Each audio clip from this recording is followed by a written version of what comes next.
તમે બીતા હશો ઘણું બધું બોલવાથી, પણ મારું એવું કહેવું છે કે તમારા ડરના કારણે જો બીજાને આનંદ મળતો હોય તો તમે એક કામ કરો, તમે ડરવાનું છોડી દો અને જે બીજો માણસ તમારા ડરના કારણે આનંદિત થાય છે એને બતાવો કે અમે પણ નીડર છીએ, પણ અમે એવી વસ્તુમાં બંધાયેલા છીએ કે અમે સાચવવા માટે, સંબંધ સાચવવા માટે બોલતા નથી અને તમે તો એનો ખોટો ઉપયોગ, એનો ફાયદો ઉઠાવી રહ્યા છો.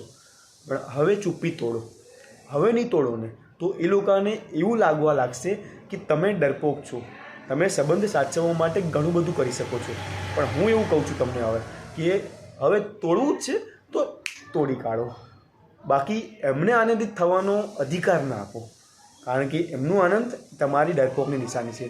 અને તમે બોલવા લાગ્યા મતલબ સમજી લો કે તમારી અંદર પણ ગુણ છે જ નીડરતાના, પણ હવે સંસ્કારને તોડો. બહુ રાખી દીધા આપણે સંસ્કાર, હવે લિમિટેશનને તોડો, હવે મર્યાદાને તોડો, હવે બતાવો કે હમ ભી કૃષ્ણ કે રૂપે હૈ, અમે પણ મહાભારત જોયું છે, અમને પણ સાચું બોલતા આવડે છે, ભલે લોકોને કડવું લાગે, ભલે લોકોને ખોટું લાગે.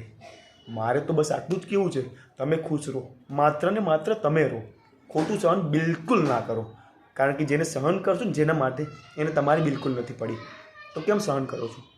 રહો તમારા હૃદયથી, મનથી આનંદિત, હંમેશા રહો, બીજાનું બિલકુલ ના વિચારો. તમે ખુશ ને, પણ તમે એટલું યાદ રાખજો કે તમે પણ સાચા હોવા જોઈએ, બાકી ખોટા હશો તો ખુશ રહીને હું પણ તમને નહીં જીવવા દઉં.